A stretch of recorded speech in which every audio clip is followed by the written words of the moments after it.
Deixa eu te dizer, então, para que você Tá, entenda.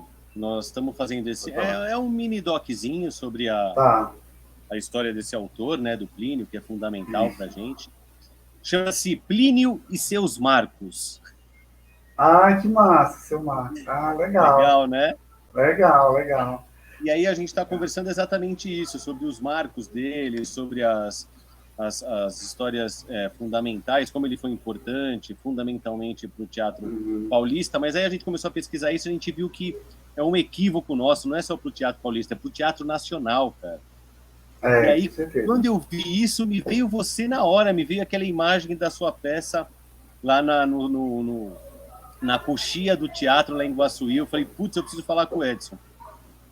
E Aham, aí te mandei aquela mensagem. eu lembro. Mas me Então, diga aí, me conta um pouco como é que o Plínio chegou na vida de vocês, como é que isso chegou até vocês? tu já começou? Não.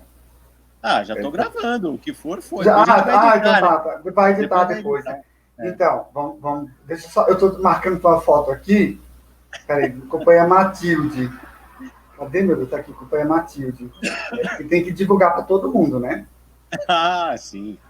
Tem isso também, né? Então, é, Plínio Marx, vamos lá. Porque para falar de Plínio Marx, eu tenho que falar um pouco da minha biografia, né? De onde eu vim e tal, né? Sim. Eu sou cearense, sou do sertão do Ceará, de uma cidade chamada Auróis, que fica a 400 e tantos quilômetros da capital de Fortaleza, né?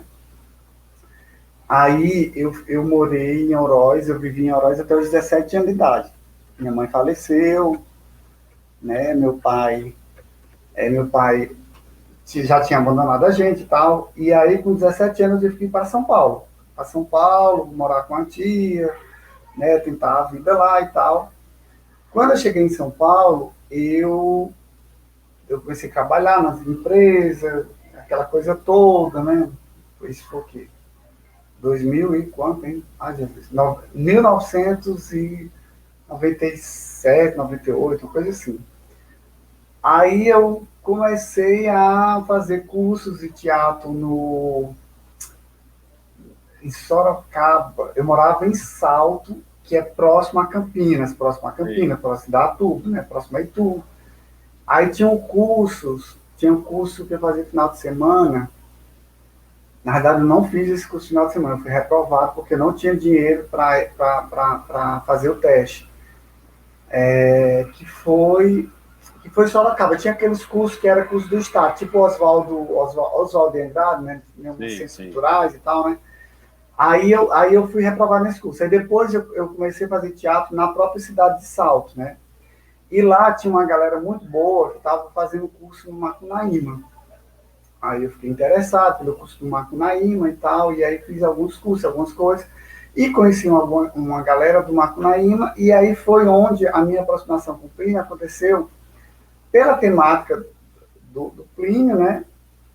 E que isso me pertencia muito ao Plínio, a extensão um pouco da minha biografia e tal. E aí eu comecei a frequentar o centro de São Paulo, né, as boates LGBT, né, a boca do lixo ali pesadão de São Paulo e tal. Então, minha ida para São Paulo, porque eu morava no interior, mas interior muito próximo da capital, era para ficar mais ali no centro de São Paulo, né, Certo. onde todos os personagens do Plínio habitam naquele ambiente, né, vivem naquele ambiente e tal. E aí descobri o Plínio e tal, fazendo o curso Macunaíma. Só que assim, na época, eu montar Plínio Marcos era muito difícil. Até hoje ainda é, principalmente em São Paulo, por conta dos direitos autorais e tal. E, e aí eu fui fazer outros textos, né? Fui fazer outros trabalhos, né? Entrei, participei de uma companhia de teatro em Salto, chamada Companhia de Teatro Metamorfose. Aí a gente trabalhou um texto de um autor que era discípulo do Plínio, chamado Benedito Rodrigues Pinto. um Certo. cara que um cara muito massa que tinha o Plínio Marcos como seguidor, né? Como inspiração, fonte de inspiração. E aí nós montamos um texto chamado Meia Sola. Excelente o texto, Meia Sola. Pouco montado esse autor, viu? Chamado Benedito Rodrigues Pinto. E aí nós montamos minha sola. Na época eu era diretor e ator, ousadamente eu fui ator. Aí ganhei um prêmio de melhor ator ali na região de Campinas, festivais e tal. Mas sempre com aquela perspectiva de montar algo sobre Plínio Marcos, né? Aí depois eu conheci outra galera que eles montaram umas obras do Corpo Santo.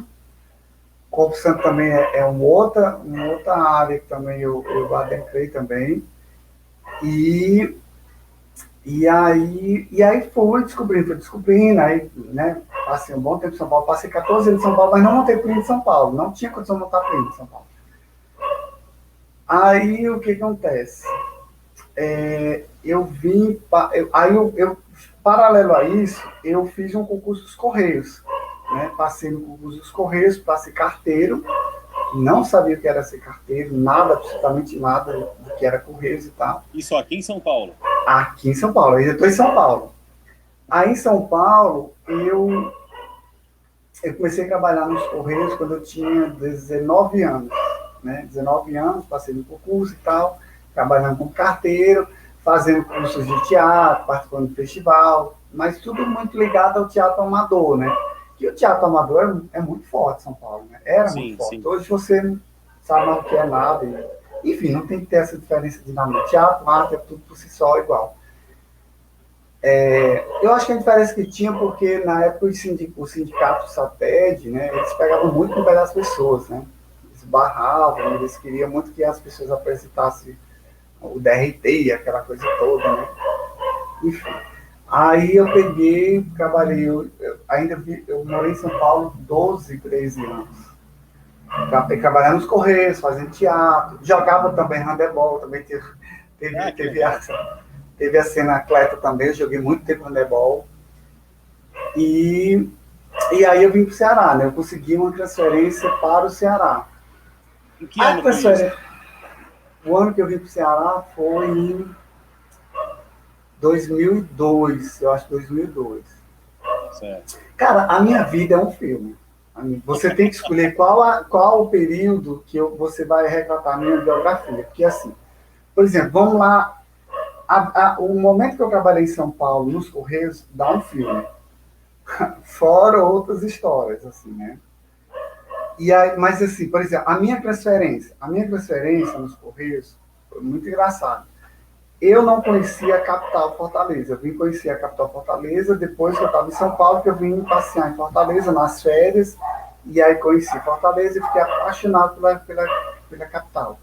Eu sempre fui muito cearense. É tanto que no esporte o pessoal me chamava de Ceariba. Claro que era porque eu tenho a cabeça grande, aquele estereótipo de Paraíba, né? Paraíba, mistura de cearense, me chamava de Ceariba. Que eu ficava muito lisonjeado, porque eu sempre deixei claro que eu era nordestino, que eu era cearense e queria um dia voltar para minha terra. E aí, eu vim de férias para Fortaleza, porque eu curti as férias e tal, e volto para São Paulo. Quando eu voltei para São Paulo, eu disse para o meu chefe, olha, eu não quero mais ficar em São Paulo, né? Eu quero voltar para minha terra, eu estou com saudade da minha família e tal. Só que assim, você conseguir uma transferência num cargo público é muito difícil. E geralmente teria que ser permuta. Teria que ter alguém de Ceará, do Nordeste, para ir para São Paulo. Entendi. E eu ia nunca lugar fazer permuta, né? Aí eu falei, não, mas eu vou conseguir, né? Não tenho nem medo que eu vou conseguir, o meu santo é muito forte. Acontece que eu pedi a transferência, e aí veio a resposta do Ceará, né, dos Correios do Ceará, dizendo que a minha transferência tinha sido deferida, tinha dado certo. Legal. Nossa, deu certo e tal. Só que a novela não começa por aí, e calma. As emoções começam por aí. Né? E aí, massa, aí eu morava de aluguel, entreguei o apartamento, vendi todos os móveis e tal, que tinha que vir embora e tal. E aí, faltando uma semana, aí comprei uma passagem de avião. Nessa época, você andar de avião não era assim, não. Você tinha que pagar uma passagem de 12 meses, né? Porque era muito caro. Né? Muito caro. Aí eu peguei e aí faltando uma semana para vir para o Ceará, embora e tal, aí o meu chefe desconfiou porque o Ceará não mandava o local que eu ia se apresentar, né? E também não era mandar e-mail, né? Não existia o WhatsApp. Aí era um evento mandar um e-mail, né? O meu chefe, né? O Paulo disse, né? O gerente dos Correios. Muito bolsominion, por sinal. Já era bolsominion naquela época, né? Porque naquela época era o governo FHC, era o PSB, né? Então já eram um ensaio para os bolsominions, né? Aí, eu nem sei se pode falar de bolsominion, mas eu tenho que falar. Aí o que acontece? O Ceará manda um e-mail dizendo que a minha transferência tinha sido indeferido. Como assim indeferido? Foi deferido, houve um erro, né? E aí a estagiária lá do RH do Ceará, dos Correios, em vez de colocar indeferido no e-mail, colocou indeferido, entendeu? Entendi, como assim? Ela errou. Como é que pode? Se eu já estou com mala pronta, eu já estou morando de favor na casa de um amigo meu, com a mãe dele, eu preciso ir embora, assim, sabe? Aí meu chefe disse, não, Edson, ele muito caxias, né? Não posso burlar as regras dos Correios e tal, e houve esse equívoco, tem paciência, um dia você consegue. Nunca, jamais, eu vou embora. Que eu já vendi tudo, vou embora, sim. Aí batendo na tecla, dizendo assim, não vai embora, não vai embora, não vai. Aí o que eu fiz? Em frente aos Correios, tinha uma gráfica, uma papelaria, que mandava fax. Eu sou do tempo do fax. Fax era o nosso WhatsApp, né? Aí eu falei, sabe de uma coisa?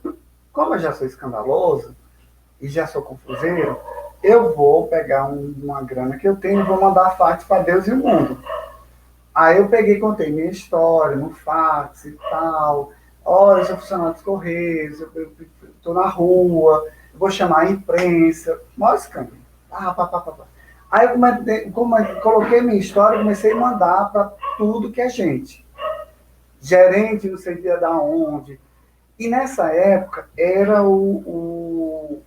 a campanha para presidente do Lula com o José Serra. Certo. Mandei para o PT, Lula, não sei quem, Dilma, Deus e o mundo. Mandei para o Fernando Henrique Cardoso, mandei para o gerente, não sei o quê, mandei para o Serra, que o Serra era candidato, né? No outro dia, a assessora do Zé Serra liga nos Correios, né, dizendo que me liberasse, que uma semana estava no Senado. Ligou para o meu chefe, né? Meu chefe disse, como é que pode você conseguir as coisas e eu nunca consegui nada para a agência? Eu falei, olha, é isso, né? A vida, né? Aí ela me ligou, ela ligou para o meu chefe e disse, olha, uma semana você tem que liberar o funcionário, que foi o erro dos Correios, ele não pode pagar por isso. Aí eu vim para o Ceará por conta da vontade do povo, né? Mas eu acho que tudo tem um porquê, porque assim, eu estou muito feliz no Ceará e São Paulo eu aprendi a viver, mas o Ceará me deu muitas possibilidades, inclusive montar o Plínio Marcos. Né? E como é que começou essa montagem, esse negócio de você resolver reunir a turma e montar o Plínio? Pronto. Aí quando eu cheguei no Ceará, não conhecia ninguém. Eu vim para a casa do meu primo, né? A minha família é espalhada, assim, eu fui criado pelas tias. Eu tenho tia no interior do Ceará, tenho tia em São Paulo, tenho no Pará, então é bem separado, sabe? Sou bem espalhado. Hoje minhas duas irmãs moram em São Paulo. Uma mora em Jundiaí e outra mora na Barra Funda. Que na época que eu fui para São Paulo, elas foram depois morar comigo e tal, e elas casaram por aí, ficaram por aí. Se deram muito bem aí. E eu consegui até marido, eu não consegui ninguém em São Paulo. Consegui porra nenhuma, mas tudo bem. Aí o que acontece? Eu peguei, vim para. Aí quando eu cheguei aqui, eu não conhecia ninguém, eu falei, meu Deus, como é que eu tenho que fazer teatro, tenho que conhecer o povo, tá? Aí eu fui fazer um curso no Sesc, né? No Sesc Ceará, fazer um curso de teatro, né? Um curso para conhecer o povo e tal. Quando eu fui fazer o curso, eu conheci uma galera muito massa. Aí essa galera a gente terminou o curso, eu chamei a galera para a gente montar um grupo, né? Um grupo de teatro e ver, experimentar e tal. O teatro cearense é um teatro muito potente, assim. Grupos muito bons. Mas assim, eu teria que chegar e eu não poderia chegar chegando, porque realmente eu não conhecia ninguém, né? Aí eu chamei essa galera do curso do SESC, eram 7 pessoas. Aí nós conversamos e tal, vamos montar algumas esquetes para dizer, olha, tem um grupo ali que está fazendo alguma coisa. Só que assim, eu sempre fui muito de tentar cutucar a ferida. Como eu tinha já essa coisa do Plínio Marcos e tal, aqui no Ceará não tinha montagem de Plínio Marcos. Você teve muito pouco, assim, teve, sei lá, na década de 80 teve um ou outro grupo que montou alguma coisa. E, por último, tinha um grupo que montou na Vara na Carne, mas eles montavam mais, assim, finalização de curso, que não era comercial, né? Realmente não tinha mesmo. Plínio Marcos, quando eu cheguei, o Plínio Marcos tinha passado num curso aqui em Fortaleza, chamado Colégio de Direção. Ele veio dar uma aula, um workshop e tal. Isso foi em novembro. Uma semana depois, acho que em 1999, que foi o ano que ele morreu, salvo engano, ele faleceu. Ele veio para o Ceará, fez esse seminário aqui em Fortaleza, e uma semana depois ele faleceu. Acho que foi uma coisa assim, mais ou menos. E aí a gente reuni esse grupo e a gente montou 3 esquetes do Plínio. O Abaju, Navalha e os 2 Perdendo a Noite Suja. Eu falei, onde é que a gente vai experimentar esse trabalho, né? Esquete e tal. Vamos levar para as boates gays de Fortaleza, né? Vamos já levar para ser preso, para ficar logo a ferida, e, enfim. E aí, aqui em Fortaleza tinha uma boate chamada Divine, que a gente chamava o Inferninho. E eu cheguei no auge dessa boate gay aqui de Fortaleza, que era uma boate que fica no centro de Fortaleza, e uma boate que ela funcionava de quinta a domingo. Só que domingo, cara, a boate parava Fortaleza. Parava o centro de Fortaleza. Todo mundo ia para essa boate. E era uma boate bem popular mesmo, assim, bem pesado mesmo, sabe? Aí eu falei, cara, se a gente montar esse trabalho fragmentado 3 domingos, eu acho que isso vai dar um impacto. Eu sei que realmente deu um impacto grande. Nós montamos na Valha na Carne, era toda meia-noite, foram 3 domingos, toda meia-noite. Domingo, começava meia-noite por quê? Porque o show dos transformistas, das bonitas, começava às 11 horas, e aí, depois do show, a própria apresentadora, ela anunciava que tinha teatro na rua. Aí muita gente saía dentro da boate para assistir o teatro lá na rua, que era a esquete, né? Tal. Aí nós fizemos 3 finais de semana e o povo doido para saber que grupo é esse, quem era esse pessoal e tal, que estava montando o Plínio Marcos, em frente à boate, uma boate gay. Isso também não tinha aqui no Ceará, né? Não tinha essa coisa de você levar o teatro para esses lugares não alternativos, né? Aliás, alternativos, né? Não existia isso, não. E aí a gente fez e tal, e aí ficou essa coisa de quem era, de onde veio e tal. E aí foi. Aqui em Fortaleza, nessa época, em 2000 e tanto, era muito forte os festivais de esquetes. A gente tinha 3 festivais de esquetes que era muito potente. Assim, né? Todo mundo se inscrevia nesses festivais e tal. Aí a gente fez o experimento, depois a gente começou a participar desses festivais de esquetes. Esses festivais de esquetes a gente experimentava obras do Jean Genet, obras do Plínio Marcos, né? Mas foi nas obras do Jean Genet que eu tive um retorno muito mais impactante, digamos assim, né? A gente montou um experimento chamado As Crias, né? Que era uma adaptação das Criadas. Sim. Aí a gente, onde participava, ganhava todos os festivais de teatro, né? Festival de esquete, né? Direção, ator, atriz.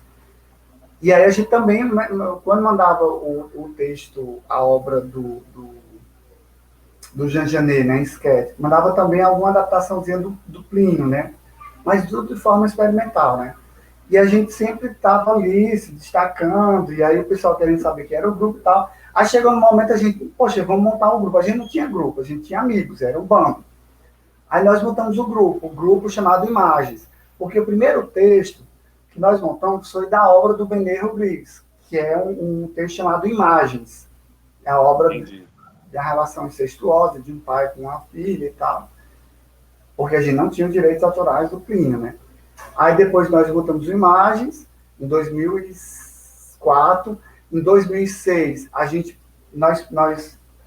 eu estava com uma pesquisa do Corpo Santo, mandei essa pesquisa para o primeiro edital a nível estadual que teve, em 2006, e a gente passou nesse edital de montagem, e nós montamos uma obra, aliás, a biografia do Corpo Santo, chamada Doutor Corpo, que também foi outro estudo também esse processo sobre corrupção. E aí, esse primeiro edital que nós passamos, foi o primeiro edital do Estado e foi tudo errado. A minha vida é tudo errado. Eu estou falando que a minha vida é uma novela, cara. E aí, cara, eles contemplaram um número maior do que eu falo. Era para contemplar 4 grupos, contemplaram 20 grupos. Aí existia um valor, sei lá, R$100 mil para dividir para 20 grupos. Como é que a gente divide R$100 mil para 20 grupos? Eu segui no resumo da história, cada grupo ficou com R$5 mil. Como é que monta um espetáculo com R$5 mil? Nós montamos. Pagamos R$70 para cada. Seríssimo. Não me pergunte. Espero que ninguém... Não, isso não é exemplo, isso é um péssimo exemplo. Só que nessa época não se tinha edital. A gente estava querendo ter visibilidade, tá? Um grupo que estava começando agora e tal. Aí nós pegamos os R$5 mil, a gente pagou o que tinha R$1.000 para os figurinos, né, para o figurinista. Aí eram 12 atores, viu? 12 atores. Pagamos, acho que R$70 para cada apresentação, foram 4 apresentações, R$70. Eu sei que deu certo, deu bom. Pagamos R$150 para o iluminador. Eu sei que foi o maior sucesso. A gente foi do Doutor Corpo, aí participamos de vários festivais, né, a nível nacional, representamos o Estado no primeiro Festival Nacional de Federação Estadual de Teatro em Macapá, e por aí foi, né? Só que nisso tinha o Plínio Marcos, que estava aqui do meu lado e tal. E aí chegou, né, o momento de montar Plínio Marcos. A gente tinha uma ideia de montar 3 obras do Plínio, né?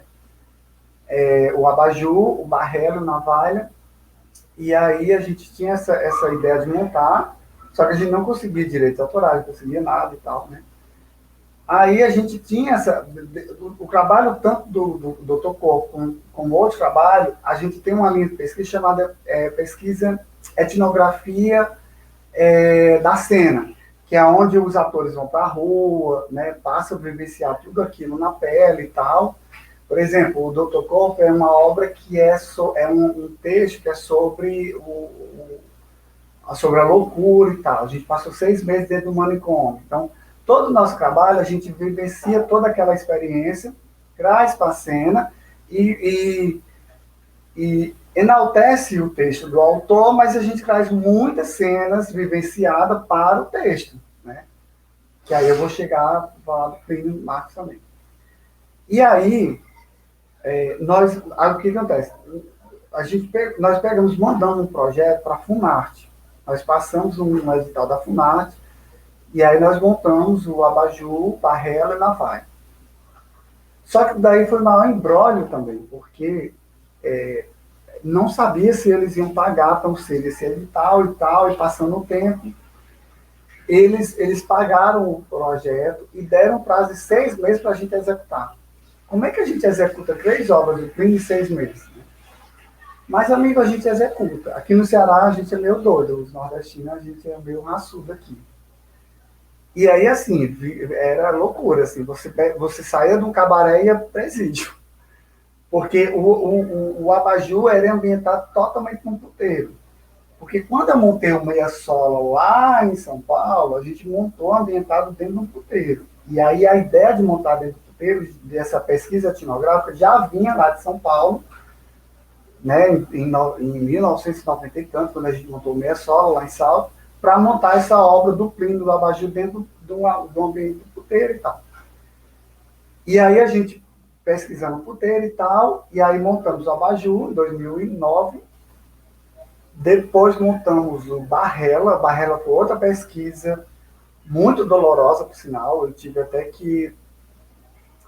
Tu vai me interrompendo, porque cada obra dessa é um universo de coisas, viu? Aí, nessa época, a gente pesquisou o presídio, né, estadual. Eu tentei o máximo levar os atores para dentro do presídio. Infelizmente, na época, eu não tinha os contatos que eu tenho hoje. Eu não consegui levar os atores para o presídio, vivenciais com... Aí eu fui sozinho. Eu conheci uma pessoa que tinha uma pessoa presa num presídio especial aqui em Fortaleza, e aí essa pessoa era evangélica. E aí eu me passei como evangélico, disse para ela que era evangélico, que eu precisava pregar a palavra de Deus no presídio e tal, e que eu que precisava ter essa experiência. Nenhum momento eu falei que era artista. Aí eu fui para o presídio, passei um dia dentro do presídio com os evangélicos, pregando a palavra de Deus e tal. Aí eu fui no presídio, que é um presídio que fica a enfermaria. Fica os presos perigosos e tal, mas todo mundo tem uma coisa em comum, que tá todo mundo doente. Aí eu passei o dia lá e tal, e assim, a experiência foi muito intensa.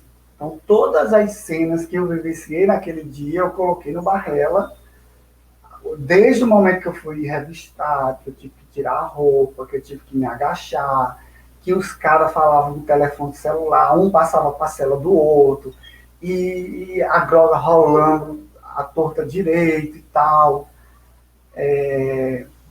Que mais, cara? Enfim, gente morrendo na minha frente. Eu, por ser homem, não poderia olhar para uma mulher do outro cara, porque senão eles me matavam ali mesmo. Uma série de coisas. Toda essa experiência eu coloquei no Barrela. Né? Aí depois montamos o Barrela, depois nós montamos o Navalha. O Navalha, a gente tinha a pegada de levar o público, todo esse material, a gente leva o público para esse ambiente. Ou dentro do teatro, ou no quintal, ou no puteiro. A gente leva o público para um lugar que ele não vai no dia a dia. O Navalha nós montamos dentro, ambientado no cinema pornô. A gente passou um tempo pesquisando dentro do Cine Majestic. Né? Nós passamos o tempo pesquisando dentro do Cine Majestic. E aí a gente ia a gente pesquisava todo sábado, né? Porque sábado tinha os scripts, né, das meninas, os cara faziam sexo ao vivo.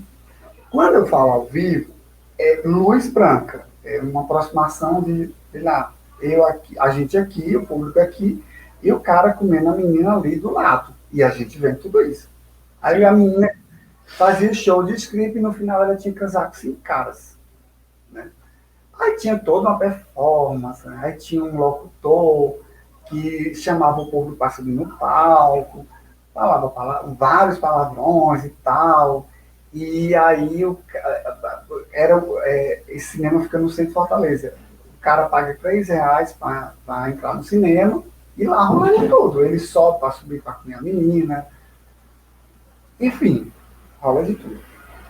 Um ambiente muito pesado do cinema, viu? O cinema foi um ambiente mais pesado do que o próprio presídio. Bem pesado, assim, sabe? Aliás, todos têm um cheiro. E aí, bicho, cada obra dessa, a trilogia, tanto o Abajur, o Barrela e o Navalha, a gente tem muitas histórias. Né? Posso te interromper um pouquinho? Deixa eu te fazer uma pergunta aí. Meu, Bom, estou conversando aqui com o Edson Cândido, né, diretor do grupo Imagens de Fortaleza. E você tem uma experiência, Edson, que eu acho muito legal, que é isso. Você veio para São Paulo, ficou aqui em São Paulo um tempo, você vivenciou esse submundo, digamos assim, que é onde o Plínio desenvolvia as obras dele. E aí você vai para Fortaleza e vivencia até como pesquisa esse submundo de Fortaleza para desenvolver as obras do Plínio. A gente vive num país tão continental, né, tão grande, que a gente vive dizendo que as culturas são diferentes. Mas me diz uma coisa, como que é esses dois submundos? Eles Olha, são, eles são, eles são idênticos, eles são parecidos? Como que é isso?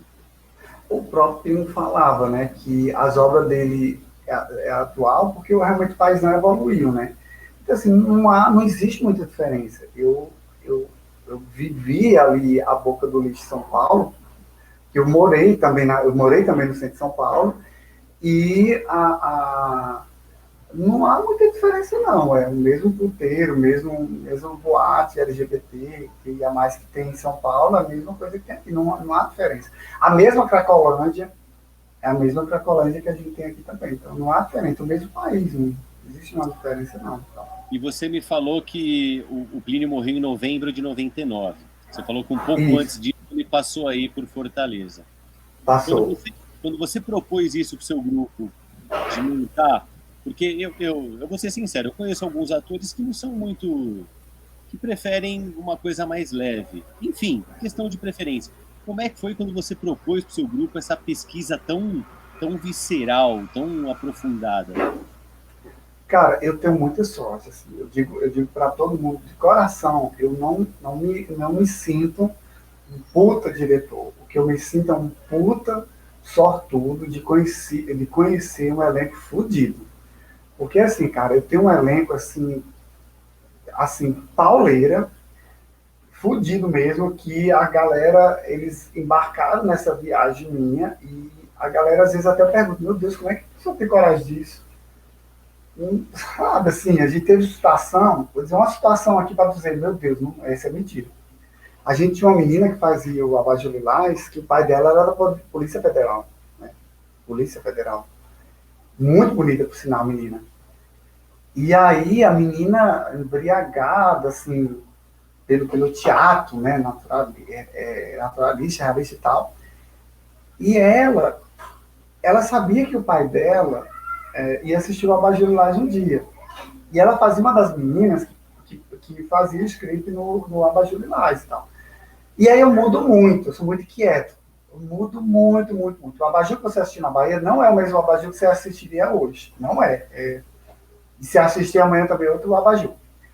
Aí tem um lance no abajur que uma das meninas fazia o script, a gente fazia sorteio. Às vezes a gente fazia sorteio, ou esse sorteio era tendenciado, eu combinava com as meninas, eles colocavam um papel de uma menina que eu já sabia que ia fazer, e quem escolhe é o público, faz o sorteio, o público escolhe o papel. Ou, às vezes, o próprio público escolhia. Então, por exemplo, já teve o público escolher um cara, o Oswaldo, para fazer o script. Entendeu, cara? Então, isso vai muito de qual a minha vibe. E eu dirijo muito a obra em cena. Às vezes, a gente vai para a cena e tá tudo bonitinho, de repente eu mudo tudo. Isso que eu acho que os atores não são muito bons na vida, não. Aí, o que acontece? No dia que a menina... esse dia a gente ia fazer o sorteio, não ia ser essa menina para fazer o script.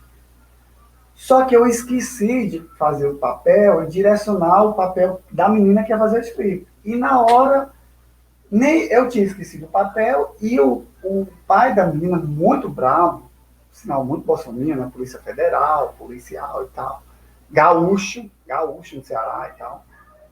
O cara foi assistir a filha dele, uma puta gostosona, foi assistir a filha, porque, né, vou assistir a minha filhinha, tá no espetáculo, tá muito lotado e tal.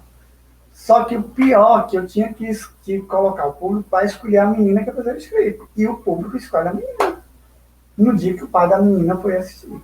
E aí? Aí, cara, e aí não tem o que falar. Ela olhou para mim e falou, cara, é isso, né? A vida, né? Vamos ver como é que se passa no teste. Né? É teatro, não é a vida. Aí ela ficou nua, ficou louca, bebeu para fazer o script e tal, bebeu. Cara, o pai dela tu não tem ideia, aquela Dundop, né? Ela não trabalha mais no teatro, não, acho que depois disso ela desistiu. Que ela sumiu. Juro por Deus, ela sumiu. Aí, cara, ela fazendo o script e tal, e o pai dela não sabia para onde olhar. Puxa, olhar minha filhinha, né? Nua, teatro lotado, e o povo tudo louco pelo corpo da menina, que a menina é muito bonita, por sinal, gaúcha, né? Bonitona, mulherona e tal. E aí, cara, foi. Acho que o pai dela nunca mais voltou no teatro. Você falou E uma a coisa filha dela. que Você falou uma coisa que é verdade. Eu tive a oportunidade de assistir vocês no Espírito Santo, o Navalha, né, que eu vi no Espírito Santo, Isso. e tive a oportunidade de assistir o Abajur na Bahia. E isso é uma coisa que é legal, é sempre num espaço não convencional. E eu acho que você falou uma coisa que é verdade. Você tem, eu não sei se sorte, não sei se eu vou dizer que é sorte, mas que você tem um elenco e uma galera muito dedicada, muito aplicada, apaixonada pelo que faz, a gente sente isso assistindo, é muito legal. Isso é muito legal no grupo de vocês mesmo. É demais. Aqui tem atores muito fodásticos. Assim, eu acho que foi uma das coisas que me motivaram a vir embora, assim, sabe? E a galera, realmente, lógico, todo mundo, a maioria dos meus atores são formados, né? Fizeram vários cursos, né? Graduação, um monte de coisa, mas foi mesmo da vida mesmo, assim, do teatro mesmo, né? Teatro de grupo, né? Digamos assim. E E foi sempre da nesse luta. negócio da pesquisa no campo, né? Acho que é isso que é legal. Você sempre faz esse laboratório, essa pesquisa de ir nos lugares, de colocar o ator em situação. Isso, de conversar com o secretário da Justiça para a gente ir para o presídio. Por exemplo, hoje o grupo vai fazer 20 anos. Hoje eu já tenho um respaldo, né? Tenho um know-how de ligar para a Secretaria de Cultura, de ligar para a Secretaria de Justiça, né? E pedir, olha, eu tenho um projeto que eu queria desenvolver dentro do presídio. Hoje eu tenho isso, mas antes eu não tinha, entendeu? Então, eu tenho um network muito bom para que a pesquisa seja facilitada, entendeu? Os acessos, né? Então, eu tenho esse acesso hoje que foi conquistado com o tempo, né? Não foi assim da noite para o dia, né? Mas é sempre isso. Então, a gente... essa galera já trabalha comigo que 15, 20 anos, então. Galera que... porque, assim, a gente tem um universo do Plínio. Então, por exemplo, como é que eu penso o universo? O Plínio, ele tem uma narrativa. Sim. Eu pego o Queiro, que é um texto sobre um menor abandonado e tal. E aí o Queiro, ele pode ser o filho da Dilma no Abajur Lilás. Foi para a rua e tal. Então começa a criar essas narrativas que é como se fosse uma história só. Entendeu? Começa então, a amarrar todas elas. Amarrar tudo. Então hoje, para os atores, eles não fazem uma Abajur Lilás. A Mancha Roxa. Eles fazem o Plínio Marx, a essência do Plínio, a narrativa do Plínio, entendeu? Então eu posso pegar a minha Neuza Sueli e colocar no Abajur Lilás, entendeu? Claro, com outra intenção e tal, mas é o mesmo universo, né? É como se a Neuza Sueli estivesse num cômodozinho, um kitnet ali do Giro, né? Pegando um quartozinho ali, entendeu? Isso fica bem claro, então. Diz uma coisa, às vezes eu converso com algumas pessoas que acham que o Plínio é um tanto quanto machista, às vezes até um pouco homofóbico. Eu discordo um pouco, mas na época que ele escreveu as coisas ali, se você pegar um auge de alguns textos ali, né, 60, 70, 80, perto do que a gente faz hoje, qual você acha que é o legado dele, dessa obra toda dele? É muito atual, porque na verdade eu não tenho Plínio como... Aí eu vou falar uma bobagem, mas como ele mesmo falava, eu tenho Plínio como um repórter de um tempo mau, mas um repórter que pega o que ele vivenciou e colocou em cena. Então, por exemplo, quando ele fala daquela briga do Veludo com o Vado, ele vivenciou essa briga no centro de São Paulo, entendeu? Dos dois brigando e tal, várias cenas, né? Então, todos esses personagens são personagens vivos que ele conheceu. Veludo e Vado é do Navalha? Não, é do Navalha. Não, Veludo e Vado é do Navalha. Navalha. E aí, então, assim, o Plínio, a obra do Plínio é uma narrativa que ele tirou do centro, da vivência dele enquanto no circo, né? Enquanto ele foi palhaço e tal, mas foi do dia a dia ali que ele teve essa experiência no circo, né? Na rua, né? Então, então a dramaturgia dele é uma cena real. Então, nada foi criado ali, nada foi. Né? Então, eu acho que ele falar que ele é homofóbico e falar que ele é racista, isso é a sociedade. Ele apenas retratou o que o Brasil pensa. Então, não é o Plínio, é o Brasil. Então, o Brasil realmente. Né? Você acha que nesse. Será que nós somos gente, né? Brasil é. Será que nós somos gente, né? E nesses 40 anos aí, do início da obra dele para hoje, você acha que mudou alguma coisa? Não, só piorou. E com o governo do Bozo, a gente chegou numa situação com o golpe de estar próximo à vala. Com o Bozo a gente caiu direto assim, já nem pediu licença, né? E sem perspectiva, né? Ver essa porra desse vírus. Eu estava até lendo hoje na Folha que o ministro da Saúde disse que não sabe se vai ter vacina para todo mundo no primeiro semestre. Tá, legal, massa. Quem que vai pagar minhas contas? Eu ainda sou privilegiado, que eu encho a minha boca, que eu sou concursado, né?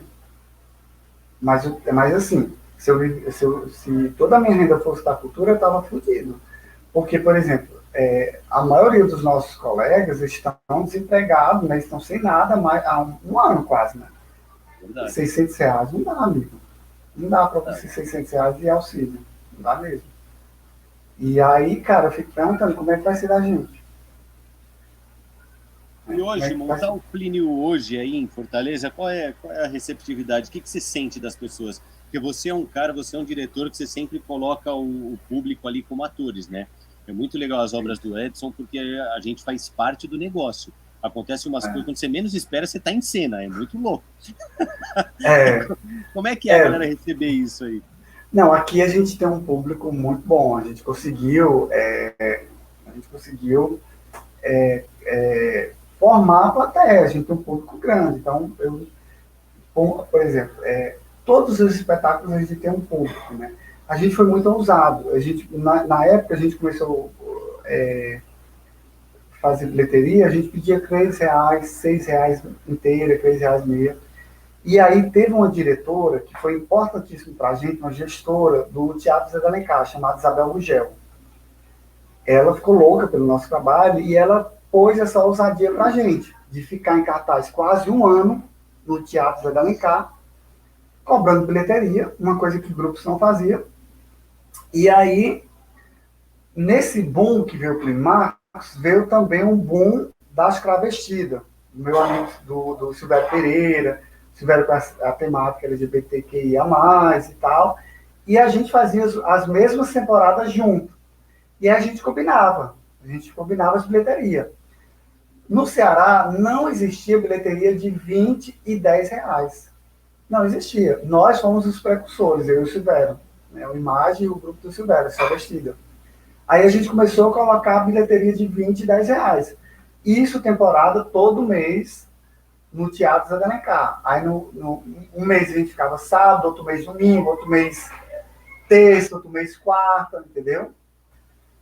Isso porque a diretora ela tinha provocado, dizendo, olha, eu duvido vocês ficarem um ano em cartaz aqui e ter público. Eu acredito que nós não ficamos um ano, mas a gente ficou quase 9 meses. Nós e o Silvério, entendeu? E aí a gente chegou a colocar bilheteria de 15 e 30 reais. Meu Deus, não vai ter, meu Deus, o povo não vai ter dinheiro para pagar 15 e 30 reais. São Paulo é outro cenário de bilheteria. Sim. Então, existe 15 e 30 reais. Mas para a gente aqui é muito. A gente conseguia o público com 15 e 30 reais. Por quê? Porque o nosso trabalho era muito bem feito. E se eu tinha dinheiro para curtir o Wesley Safadão, eu tinha dinheiro para assistir um espetáculo de boa qualidade. Entendeu? É isso mesmo. E outra coisa, que a gente era muito como é que eu posso dizer? A gente era muito orgulhoso nisso. Nós não dávamos cortesia. Não existe cortesia. Os atores não pedem cortesia. A classe não pede cortesia. Quando a gente está em cartaz, a gente já sabe, aliás, as pessoas, nossos amiguinhos, já sabem que não existe cortesia. O meu primo é médico. Eu sou eu tenho um primo que é médico, quase meu irmão, mas eu, quando ligo para ele, se eu quero algum plus, ele diz, olha, R$ 150 eu faço para tu a consulta. Beleza, tá certo com ele. Por que, que a minha consulta, meu trabalho não vai ser cobrado, entendeu? É isso aí. E a gente não faz de graça, amigo. Não existe por amor à pátria, não existe de jeito maneiro. Até porque a gente tem que pagar os direitos autorais e tal. E o nosso trabalho, né? E me diz Eu aí, nem sei, isso eu dos nem sei o que direitos, perguntou. vocês têm conseguido, a família tem ajudado? E algumas famílias, às vezes, geram dificuldades, né? Como é que é para É, vocês? rapaz, a gente tem uma relação de assim, muito mais de amor do que ódio. Eu e o. Se ele for ver, espero que ele veja. Eu gosto muito dele, eu entendo também, né? Porque realmente foi muito Tá falando do Léo? trabalhoso, né? Não, do Léo não, é tudo com o Kiko. Tá. O Léo não é com o Léo Lama, é tudo com o Kiko Barros. E a gente teve alguns momentos de embate e tal, mas assim, depois a gente esfria, depois a gente se ama, depois a gente toma café e tal. E assim, eu entendo o lado de direitos autorais, porque a obra do pai dele foi muito suada e tal. Mas assim, às vezes eu sinto que não rola a empatia de colocar também no nosso lugar. A obra do Plínio, é meu louco falar isso, mas é muito mais do que uma dívida social, né? Hoje eu tenho consciência de que eu tenho uma obrigação social, uma obrigação espiritual, sou muito espírita, de montar a obra do Plínio, porque a obra do Plínio já resgatou muita gente. É como eu te falei no início. Se eu for falar os causos, né, se eu for falar tudo que a gente vivenciou nos 20 anos, né, sei lá, 16 anos de obra de Plínio, cara, dá assim 1.000 documentários. Cada obra que nós montamos, a gente tem experiências assim fantásticas, assim, sabe? E aí eu tenho uma obrigação de montar a obra do Plínio. Então, assim, quando tá quente essa relação de Kiko, eu quero montar a obra do Plínio, não tenho dinheiro. Kiko, eu tenho 2.000. Kiko, eu tenho 3.000. Kiko, eu tenho isso. Kiko, eu não tenho isso. Manda a bilheteria. Aí a gente depende, às vezes, do edital do Estado, da prefeitura, que demora. Enfim, um quebra-cabeça que, assim, dá conta. O Kiko, ele nunca se negou a ajudar, assim, sabe? Ele sabe o papel importante que a gente se envolve aqui no Nordeste. Muitos artistas, muitos diretores, já indiquei para procurar o Plínio Marcos. Não tenho nenhum problema montar Plínio Marcos. Por mim, tem que ter montado Plínio Marcos. Cada esquina tem que ter uma obra, tem que ter um grupo. Ah, mas tu montou o Abagio Lilás, o Navalha na cara, eu não posso montar. Meu amigo, monte igual, monte diferente, ou não monte diferente, mas monte a obra dele. Nunca vai ser igual. Cada um tem a sua assinatura. Monte, não deixe de montar, pelo amor de Deus, porque é importante a gente levar essas mazelas para a gente discutir em sociedade. É importante provocar esse inquietar as pessoas, entendeu?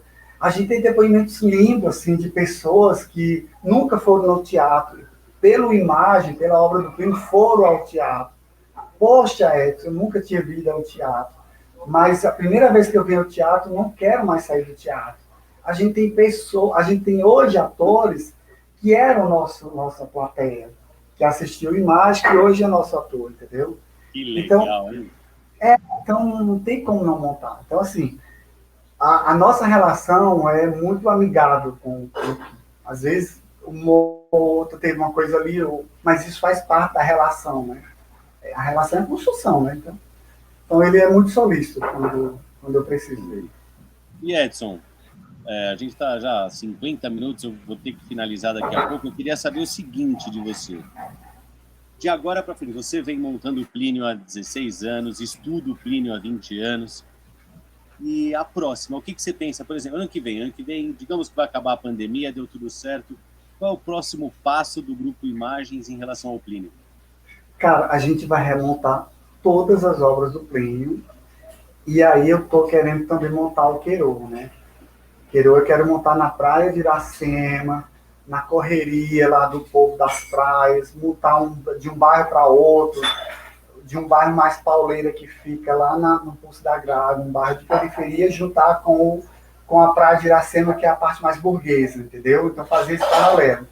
E aí a gente montar todas essas obras, né? Nós montamos 6 obras, Abajur Lilás, Barrela, Navalha, 2 Perdidos na Noite Suja, a Mancha Roxa e Quando as Máquinas Param. A gente vai fazer maior putaria, porque a gente merece. Então, fazer muito trabalho, porque, macho, não tem como. Porque a gente viver em 2020, a gente tem que chegar para 2021 ou 2022, porque eu acho que 2021 ainda vai ser pauleira, e aí fazer muito teatro, comemorar, sabe?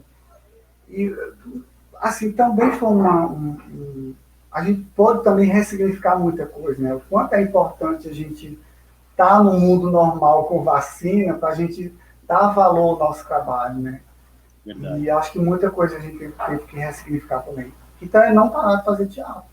Verdade. Não parar de jeito nenhum. Fazer Plínio, fazer Nelson Rodrigues, eu tenho um sonho também de montar Nelson, né? Nelson, Senhora dos Afogados, Anjo Negro. E, enfim, fazer arte, fazer teatro, fazer muita coisa. Tem um projeto que eu faço no Sertão chamado Escola Livre de Artes. Tem um projeto que eu tenho que fazer que é um filme sobre um açude lá da minha cidade, que o açude, como é que se diz?